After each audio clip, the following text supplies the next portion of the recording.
Olá, meus irmãos, mais uma vez estamos juntos para a nossa EBD online da Segunda Igreja Batista em Fragoso. Nesse momento eu gostaria de aproveitar também a oportunidade de estar convidando você para estar aí curtindo a nossa página, dando um like, compartilhando. Dessa forma você estará também nos abençoando, né? Bem, estamos aqui eu, nosso irmão Antônio, mais uma vez para juntos estarmos aqui trabalhando mais uma lição, mais uma EBD online, a nossa décima aula, não é isso, Antônio? Sim. 10ª aula, está chegando a hora, né? E nós vamos estar abordando aqui alguns tópicos muito importantes para o nosso crescimento espiritual, para o nosso engrandecimento, juntamente com o nosso irmão Antônio, não é, Antônio? Sim.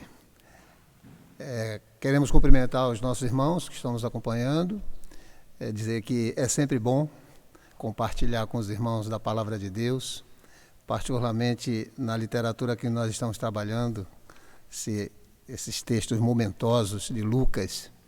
E a minha expectativa é grande, meu desejo é que Deus fale ao coração dos irmãos, e nós estamos contentes de mais uma oportunidade de estar aqui. Isso aí. Bom, nesse sentido, eu já convido ao irmão que está em casa nesse momento, que possa estar abrindo já a sua Bíblia. Nós vamos estar abordando aqui dois capítulos de Lucas 19 e também Lucas 20. Isso. Não é isso, Antônio? Vamos estar abordando os textos desses capítulos. Bem, vamos começar, sem mais demora, estar trabalhando aqui as nossas questões, envolvendo o nosso tema da nossa revista, que está chegando a hora. Vamos lá. A gente tem aqui em Lucas 19, do 1 ao 10, Zaqueu publicano, né? A gente tem aqui, Lucas relata a conversão de Zaqueu. Irmão Antônio, com base nas particularidades desse encontro com Jesus, quais ensinos podemos extrair, né, desses textos citados aqui? Muito bem, Gilson. A conversão de Zaqueu me parece que foi a última conversão narrada por Lucas. Uhum. E ela traz realmente algumas particularidades interessantes, porque uma delas é que é o tema que Lucas aborda em todo o seu ministério, que é a manifestação da graça de Deus, um ministério inclusivo, onde alcança as pessoas excluídas da sociedade. Isso. E quando a gente observa a conversão de Zaqueu, Zaqueu tinha uma das atividades mais odiadas pelo povo de Israel. E parece que a intenção de Jesus não era fazer uma parada em Jericó. Jericó ficava a 32 quilômetros de Jerusalém e a expectativa dele era chegar em Jerusalém, que eles deveriam chegar uma semana antes da Páscoa para os preparativos, e é o próprio Cristo que providencia esse encontro com Zaqueu. Isso. E a resposta de Zaqueu é o que faz toda a diferença, porque o Evangelho ele é oferecido igualmente a todo pecador. E o que faz diferença é a resposta que o pecador dá à pregação da palavra de Deus. Então, o encontro de Zaqueu com Jesus, ele deve ser visto como uma manifestação notável da graça de Deus. Um dos temas preferidos, inclusive, por Lucas na sua narrativa. A atitude de Zaqueu, no entanto, mostra qual deve ser a resposta do ouvinte à mensagem do Evangelho. E é isso que faz diferença. O Evangelho ele está acessível a todos. Exatamente. Agora, a resposta que cada um dá a essa proclamação é que faz diferença. E, de fato, como eu falei do início, Zaqueu pertencia a uma das classes mais odiadas pelos judeus. Ele era cobrador de impostos. Exatamente. Na verdade, eu gostaria de trabalhar um pouquinho esse assunto. Zaqueu Zaqueu não era tão somente cobrador de imposto. E eu quero fazer menção a isso, é porque nós temos, às vezes, o descuido de criar estigmas para determinadas profissões. O texto nos diz que Zaqueu era o maioral dos publicanos. Ele era o equivalente a um chefe de uma repartição de cobrança. ele tinha ali, naturalmente, um grupo de cobradores sob sua responsabilidade e ele recebia comissão por isso. E uma parte ele repassava para o Império Romano. Naturalmente, Zaqueu era rico. Era tipo um escritório central. Ali, exatamente, uma regional. Então, a gente cria estigmas porque a gente vê os publicanos, a gente acaba agindo quase que como os judeus, dizendo que todo publicano ele era desonesto. O texto não fala isso, alguns entendem isso com base no estigma que tinha os publicanos. A gente julga eles conforme os judeus julgam. Exatamente. Então, eu quero trazer isso para a nossa aplicação, que às vezes a gente cria estigmas por determinada classe e acha que eles são incapazes de responder com fé e arrependimento à pregação do Evangelho, e às vezes até nós omitimos essa mensagem. Então, quando Zaqueu levanta ali e diz, eu dou aos pobres metade dos meus bens, ele era um homem rico. E não há uma indicação clara, pode até se cogitar isso por conjectura, mas não há indicação clara que aqueles bens dele eram desonestos. O que eu vejo ali é uma resposta positiva à pregação. Ao Evangelho. Ao Evangelho, um testemunho de conversão. Aí ele disse, Senhor, e se em alguma coisa eu defraudei alguém? Ele coloca o verbo defraudar no subjuntivo, que é o modo da dúvida. Então, se eu defraudei, eu restituo 4 vezes mais. Olha, Gilson, ali o nível de conversão é tão grande que a lei de Moisés, ela prescrevia uma multa, um adicional de 1/5 para desvios como esse. Zaqueu se propõe a devolver 4 vezes mais, que seria ali a multa equivalente para um roubo seguido de morte, alguém que matava para roubar. Aí a lei estipulava que ele tinha que acrescentar 4 vezes mais. Zaqueu se propõe isso, só que o crime de Zaqueu não havia isso. O que eu vejo ali é um sinal de conversão, um testemunho de conversão. Aí eu quero continuar aqui o meu apontamento, porque fica ali, do meu ponto de vista, evidente o aspecto, inclusive, do Evangelho, onde é dada a mesma oportunidade de salvação a todo aquele que responder com fé e arrependimento. A disposição de Zaqueu de dar aos pobres metade dos seus bens é consequência da sua conversão e não a causa dela. Exatamente. Aí a gente vê aí uma aplicação que a salvação não é por obra nem por mérito. Ele resolveu abrir mão dos seus bens, um contraste com o jovem rico que é narrado aqui anteriormente. Ele abriu mão dos seus bens, dos seus dinheiros, como resultado da sua conversão, porque quando nós aceitamos Cristo, os nossos valores são mudados, e isso é um sinal de conversão. Quando nós viemos para Cristo, os nossos valores precisam ser mudados, não é isso? Então, ele deu demonstração clara de arrependimento, que se dispôs a restituir 4 vezes mais àqueles a quem ele havia defraudado, se é que ele defraudou. E como eu já falei, a lei previa um adicional de 1/5, ou seja, 20% para casos como esse, o que revela que Zaqueu deu evidências notáveis daquilo que a visita de Jesus fizera por ele. É importante deixar claro, isso aqui, Gilson, também é muito importante, porque a gente dá muita ênfase, e Lucas narra algumas conversões, como aquela mulher pecadora que ungiu os pés de Jesus, e a gente dá muita ênfase a essas conversões dramáticas, aquelas pessoas cujo pecado eles causavam muito escândalo na sociedade, e parece que só essas pessoas que precisam de perdão. Isso não é verdade. Né? É importante a gente deixar claro que não devemos pensar que somente o pecador que está em grande evidência ou aquela pessoa que é devassa precisa de perdão. A Bíblia nos dá exemplos assim notáveis de pessoas que eram piedosas. Você vê a descrição que a palavra fala de Cornélio, né? Um homem piedoso, um homem temente a Deus e que dava esmolas. E o anjo chega para Cornélio e diz, olha, as tuas orações foram ouvidas, as tuas esmolas estão em memorial diante de Deus, agora você precisa enviar homens para chamar Pedro, porque ele vai dizer palavras que vai salvar você e a sua família. Então, são pessoas piedosas. O eunuco, aquele encontro com Filipe, que ele tinha ido para Jerusalém para a adoração. No entanto, o anjo mandou Filipe se aproximar do carro, falou da palavra de Deus, falou justamente do texto de Isaías, que falava do servo sofredor, e aquele homem aceitou. O próprio apóstolo Paulo, que ele se identifica como um homem extremamente zeloso das tradições dos seus antepassados, no entanto, eles precisaram de perdão, precisavam de conversão. Então, a gente precisa ter esse cuidado, que não é somente, não obstante, a Bíblia dá ênfase a esse tipo de pecadores, pessoas com vidas desregradas, com padrão moral extremamente baixo, e Cristo mostra ali a inclusão dessas pessoas no seu projeto, mas não são somente essas pessoas que precisam de perdão. Existem pessoas piedosas, pessoas de boa reputação, um padrão moral elevado, e elas precisam ouvir a palavra para se arrepender, para poder receber a salvação. Outro dado que eu gostaria, Gilson, de trazer aqui, é que Jesus não questionou ali a cobrança de imposto, nem censurou os cobradores. Sua crítica se pautava na desonestidade deles, porque o próprio Cristo deu exemplo. Ele pagou o imposto do templo, mandou Pedro pescar lá no peixe, pagou o imposto do templo.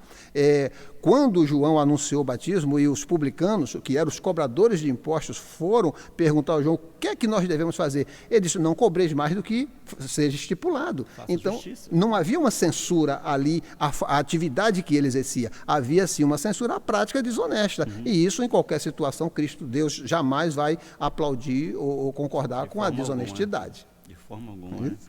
Amém, amém. Glória a Deus. E vamos dar prosseguimento aqui às nossas questões. Bem, nossa segunda questão, irmão Antônio, diz o seguinte: a maioria das parábolas de Jesus tinham como audiência primária os judeus. Algumas pessoas acreditam que a parábola das minas, que se encontra em Lucas 19, do 11 ao 27, é a mesma que a parábola dos talentos, que se encontra também em Mateus, no caso em Mateus 25, 14 a 30. Bem, no entanto, elas diferem nos seus pormenores. Como podemos aplicar os seus princípios à nossa vida? É interessante a gente considerar. As semelhanças nessas duas parábolas são tão grandes quanto as diferenças. E ela nos ensina princípios diferentes. Na parábola em Mateus, por exemplo, o que Jesus está interessado ali vou falar da capacidade individual de cada um, porque ele diz que ele chamou seus servos e deu a cada um segundo a sua capacidade. E uma coisa que eu quero aproveitar a oportunidade e lembrar é que quando esse texto em Mateus, que fala do talento, às vezes muitas pessoas utilizam isso para aplicar como capacidade intelectual, mas o talento ali é unidade monetária. O texto está falando que foi dado um talento, era dinheiro, era unidade monetária para que eles multiplicassem porque eles trabalhassem. Não tem nenhuma relação com capacidade intelectual, que a gente diz, o talento, Deus te deu talento para que você possa pregar. Não é isso que a parábola está falando. Estava falando da capacidade individual de você multiplicar aquilo que você havia recebido. Esse era o ensino de Mateus. Mas em Lucas, ele traz uma abordagem diferente. Em Lucas, ele já está falando que ele deu o mesmo montante para cada um. Cada um recebeu uma mina. E lembra que todos nós temos uma só tarefa básica, a de viver a nossa fé. E fazer prosperar a nossa fé. Nós vamos observar em escritos do Novo Testamento, sempre falando da importância de que não tenhamos uma fé estéril. Tiago diz que a fé sem obra, ela é morta. A nossa fé, ela precisa produzir frutos. Não está falando de uma obra que vai produzir a salvação. Nós fazemos boas obras porque nós somos salvos e não para sermos salvos. Então, há uma diferença nisso. Então, a aplicação que nós precisamos fazer é que nós precisamos trabalhar. Nós precisamos nos envolver. A salvação chega até nós para que ela seja compartilhada com outras pessoas. Aliás, chegou até nós através de alguém que pagou muitas vezes com a própria vida. Exatamente, isso aí é um ponto importante. E hoje nós precisamos também responder essa dúvida também produzindo. A nossa fé não pode ser estéril. Então, é interessante o desfecho dessa parábola, porque quando Jesus diz, tirai a mina desse e dá para que tem 10, houve ali uma surpresa. Senhor, ele já tem 10. Mas o que Cristo estava querendo mostrar ali é que aquele cuja abundância demonstra que ele fez bom uso daquilo que tem, ele receberá mais. Aquele cuja falta demonstra que não fez uso das suas oportunidades, perderá o pouco que tem. Na vida cristã, não ficamos parados. Empregamos nossos dons e progredimos, ou então perdemos aquilo que temos. Vou dar um exemplo aqui prático para a nossa vida. Se você tiver um funcionário, você tem uma loja pequena e uma loja grande. Você tem um funcionário que se destacou na loja pequena. E, obviamente, você vai oferecer a ele uma oportunidade numa loja maior.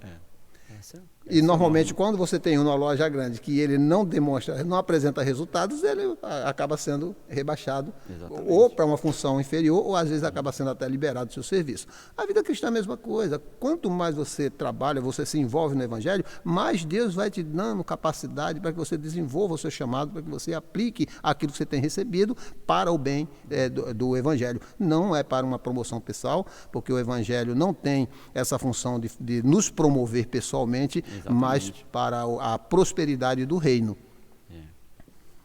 Isso aí, a gente tem que procurar a fonte.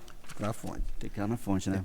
Com relação àquela pergunta, rapidinho aqui, com aquela pergunta anterior, eu queria fazer uma observação, a questão dos estigmas que a gente cria quando você diz assim, são colocações injustas. Eu quero deixar claro aqui antes de falar, todo político é corrupto. Por que eu posso dizer que todo político é corrupto? Não tenho base nenhuma. A gente já ouviu também algumas vezes alguém dizer todo pastor rouba. Isso não é uma verdade, são estigmas. Aí eu li essa frase há algum tempo atrás, eu achei interessante, que diz, a generalização é agressão à individualidade. Nós temos que respeitar as individualidades. Eu não posso generalizar as minhas observações e criar estigmas sobre determinada categoria, dizendo que se alguém tem um desvio de conduta, toda aquela classe que ele representa tem desvio de conduta. Infelizmente, a sociedade sempre vai para o pior lado. Exatamente. Pior lado. Bem, vamos continuar, irmão Antônio, aqui a nossa terceira questão, que fala sobre a entrada triunfal de Jesus em Jerusalém. Lá em Lucas 19, versículo 28 ao 40, conclui o segundo dos 3 grandes blocos da narrativa de Lucas. Diante da grande repercussão da sua chegada, o que podemos aprender desse evento? Eu confesso ao irmão que eu fiquei assim bastante emocionado quando eu estava preparando o esboço justamente nesse texto, porque Lucas ele organiza o material dele em 3 grandes blocos, não é isso? Ele forma o primeiro bloco do ministério de Jesus na Galileia, naquele texto áureo da sinagoga de Nazaré, quando ele abre o livro de Isaías. E é bom lembrar que ele abre o rolo de Isaías. A gente, quando fala de livro, né? Parece que a gente tem uma conotação de um livro como o nosso, mas era um rolo. Ele abriu justamente no lugar que falava sobre ele. O Espírito do Senhor está sobre mim, e eu gosto mais da versão desse texto em Lucas, porque o Espírito do Senhor é sobre mim, é algo permanente, né?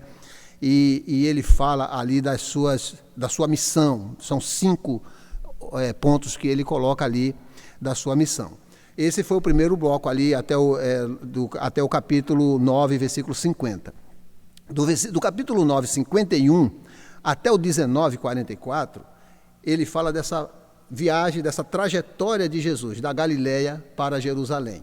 Então, Jesus vem para Jerusalém, 3 vezes ele fala que ele vinha firme no propósito de ir para Jerusalém.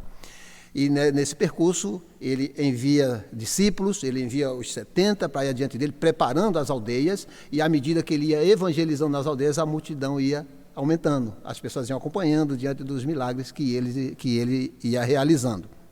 Aí ele chega à sua entrada em Jerusalém. Então, ele entra como o ápice do seu ministério, porque ali está sendo consumado. A entrada de Jesus em Jerusalém se deu no último domingo antes da sua ressurreição.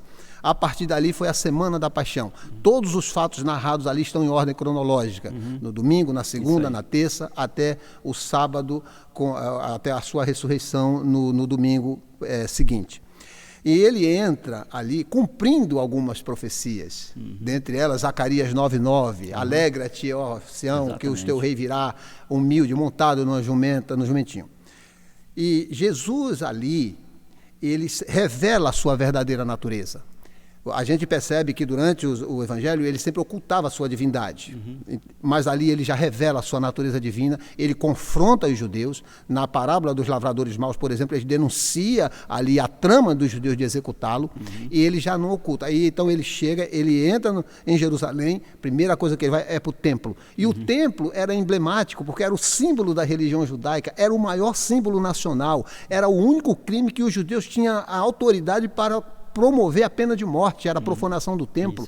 E Jesus entra no templo, ele expulsa os cambistas, ele expulsa ali aqueles que vendiam pombas. Os cambistas eram os que trocavam o dinheiro, porque tinha uma moeda específica, que era uma moeda tírio, que tinha que trocar para poder pagar a contribuição do templo, e eles colocavam as suas mesas ali. E o que Cristo censura não era o negócio em si, eu vou falar no final, mas sim aonde que eles estavam realizando aquele negócio, que era no templo. Então Cristo chega ali com toda a autoridade, ali ele já se revela que as suas prerrogativas eram superiores àquilo que os judeus tinham com relação ao templo. Então ele agora assume a postura de rei, de Messias, ele se revela como o Messias e ele começa a agir desta forma.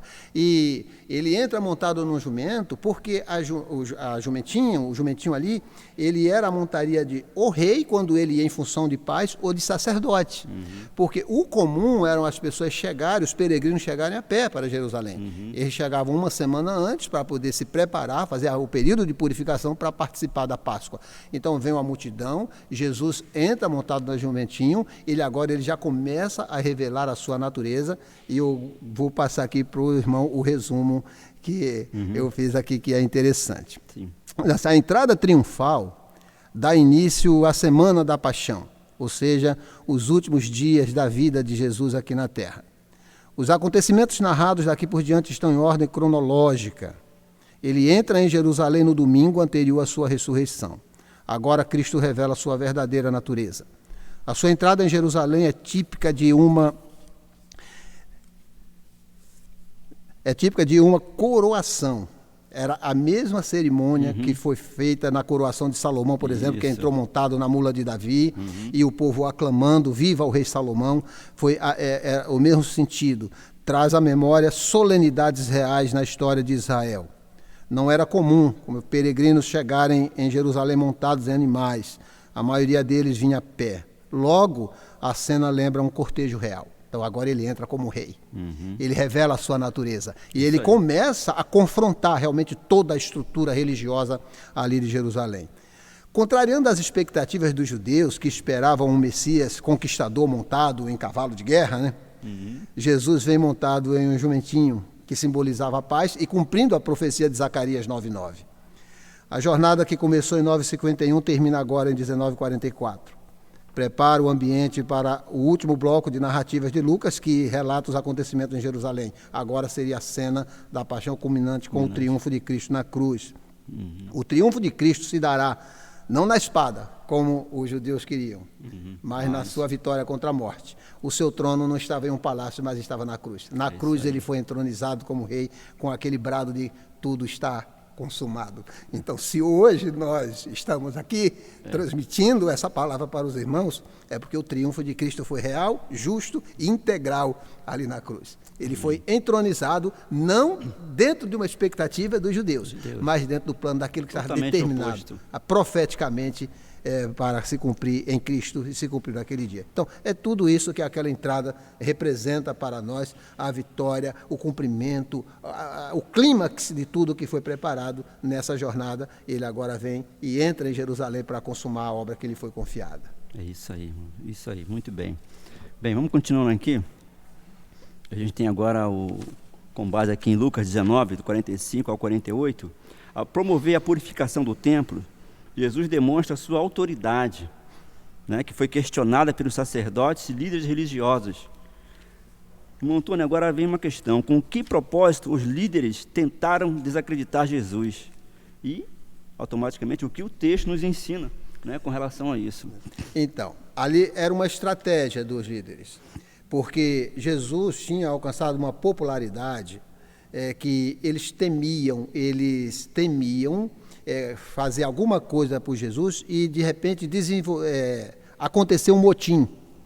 Então, o problema deles não era com cuidado por Jesus, é porque se houvesse uma grande revolução ali, naturalmente os romanos viriam para suprimir e eles seriam removidos dos seus postos. Com certeza. Então, como eles não conseguiam, no confronto, fazer alguma coisa com Cristo, porque eles tinham medo da reação da multidão, eles começaram a tentar desqualificá-lo. Então, eles trouxeram, quando Jesus promoveu a purificação do templo, expulsando os vendedores e os cambistas, Eles perguntaram a Jesus: com que autoridade fazes isto? Ou em nome de quem?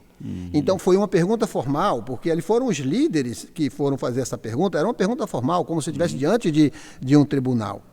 Então, o que é que eles queriam saber exatamente?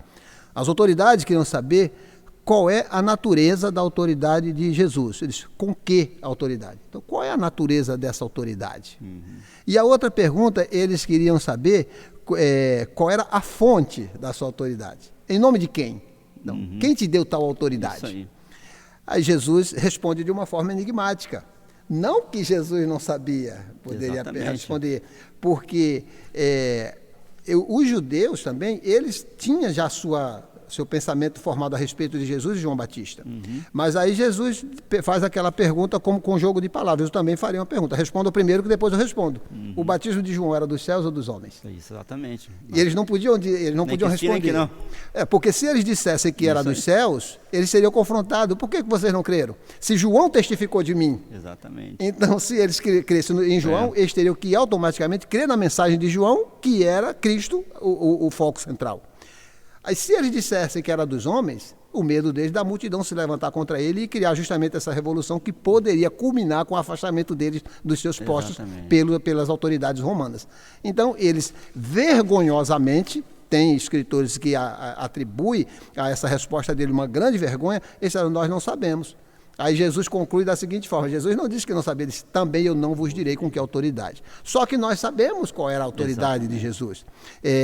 Deus é a verdadeira fonte de autoridade de Jesus. A autoridade de Jesus como homem-Deus é inerente à sua natureza de filho. Sua autoridade também é proveniente do Espírito Santo, porque Lucas 4,18, quando ele cita Isaías 61, 1 e 2, ele diz: o Espírito do Senhor é sobre mim. Então o Espírito testifica também da autoridade de Jesus. E quando ele foi para o deserto, levado pelo Espírito. Ele expulsou demônios pelo Espírito de Deus. Então a autoridade era também proveniente do Espírito Santo. E, em resumo, a autoridade e o poder de Jesus eram trinitários. A presença da Trindade ali na atuação de Jesus. Essa era a verdadeira fonte da autoridade de Cristo. Aí, na purificação do templo, Jesus não condena as práticas comerciais, mas sim o fato de serem feitos dentro do templo. Gilson, isso aqui é muito importante, o que eu vou dizer agora. O povo havia perdido toda a percepção do sagrado. E, lamentavelmente, nós temos convivido também em alguns lugares com essa falta de percepção do sagrado. A gente precisa ter essa percepção. Não há necessidade da gente divinizar um templo, divinizar um prédio, como os judeus tinham o exagero de divinizar, Tem exagero ainda, de divinizar o seu templo, mas também nós não podemos perder a percepção do sagrado. A casa de Deus é casa de oração. É isso que ele afirma ali, é o lugar de oração. Ele diz: vocês têm transformado em comércio e em covil de ladrões. Assim como Israel, dois grandes perigos nós podemos correr.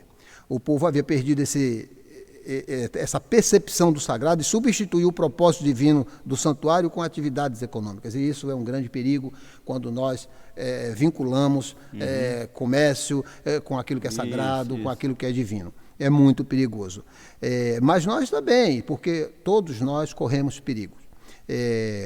Nós corremos dois grandes perigos: nos desviarmos da vontade de Deus em nossas atividades religiosas, e o perigo de um juízo divino resultante desse desvio.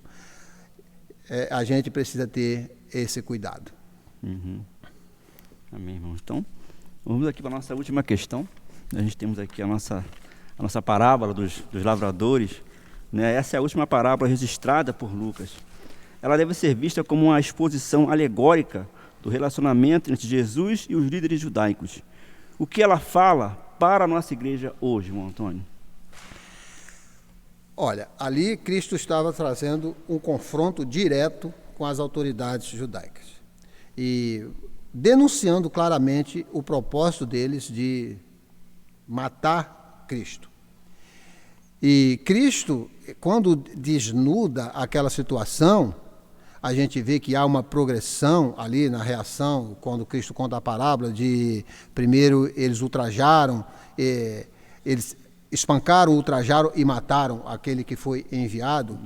A gente olha para a história de Israel e a gente vê o histórico de opressão com aqueles que foram enviados da parte de Deus. Os profetas que eles desprezaram, a mensagem que eles desprezaram, e por conta disso, o que é que nós, ao contrário disso, o que é que nós percebemos? A grande misericórdia de Deus que continuou falando com o povo a despeito da sua incredulidade. E quando nós olhamos para o pecado da nação de Israel, às vezes nós pensamos que nós estamos tão distantes deles, mas nós não estamos tão distantes, porque quantas vezes também nós rejeitamos a palavra de Deus? E Deus sempre exercendo a sua misericórdia. Houve naquela parábola uma progressão nas hostilidades praticadas por Israel. Eles espancaram, ultrajaram e mataram. Deus mandou profetas para exortar o povo ao arrependimento e trazê-lo para si. No entanto, a reação foi de rejeição e assassinato. Contudo, tal atitude não ficou impune, porque diante da recusa de Israel de se arrepender, Deus entregou a vinha a outros, ou seja, a igreja. Às vezes, Gilson, a gente tem uma concepção assim muito doméstica de Deus e acha que se Deus não está punindo determinadas atitudes é porque Deus não está levando em conta. Mas a Bíblia diz que todos nós vamos comparecer perante o tribunal de Cristo e um dia nós vamos prestar conta de tudo aquilo que fizemos, seja o bom ou mal.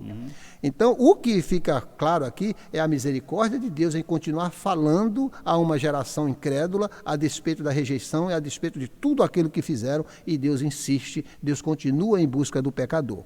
E assim como os judeus, muitos têm recusado o apelo do Espírito através da pregação. Entretanto, esta ação que é deliberada, porque a rejeição do homem à palavra de Deus é uma ação deliberada, ele rejeita por livre e espontânea vontade, também não ficará sem resposta da parte de Deus. A retribuição virá, todos hão de comparecer diante do tribunal de Cristo. O objetivo de Jesus aqui é retratar a sua profunda misericórdia e que ele continua a enviar profetas a fim de chamar o pecador para si. Cada um será responsável pela resposta que dará a esse chamamento. Amém. Meus irmãos, está aí a nossa aula, a nossa EBD número 10, nossa conclusão, né? Muito proveitosa, muito gratificante, nos engrandeceu, nos ensinou muito. Irmão Antônio, muito obrigado, irmão Antônio, por essa grande aula, por esses grandes ensinamentos, por ser usado poderosamente pelo Senhor. Né? Queremos agradecer também aos irmãos também que irão, a partir daqui, assistir essa EBD, que Deus também possa estar falando ao seu coração, abençoando grandemente a sua vida. No demais, irmão Antônio, alguma última palavra, algum encerramento? A minha palavra é um apelo, assim, para os irmãos que nos ouvem. Nós temos a palavra de Deus como a nossa regra de fé e prática. Eu aconselho, quero animar os irmãos que leia a palavra. Mas leia mesmo com o desejo de conhecer, peça a Deus que venha inspirar, o mesmo Espírito que inspirou os autores originais, que Ele possa nos inspirar, iluminar nossa mente para compreender, porque a nossa vida, a nossa existência espiritual depende de nos alimentarmos da palavra de Deus. Eu é que agradeço a oportunidade de estar aqui com os irmãos, porque uma das coisas que me entusiasma muito é falar da palavra.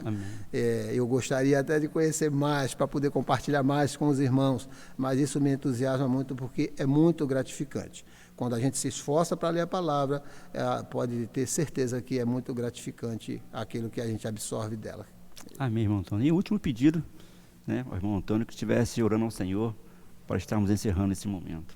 Vamos orar. Senhor, nosso Deus e nosso Pai, nós te agradecemos, Senhor, pela tua grande misericórdia. Fomos alcançados por tua graça e nada fizemos, Senhor, que nos tornasse merecedores dela. Não somos melhores do que nenhum pecador.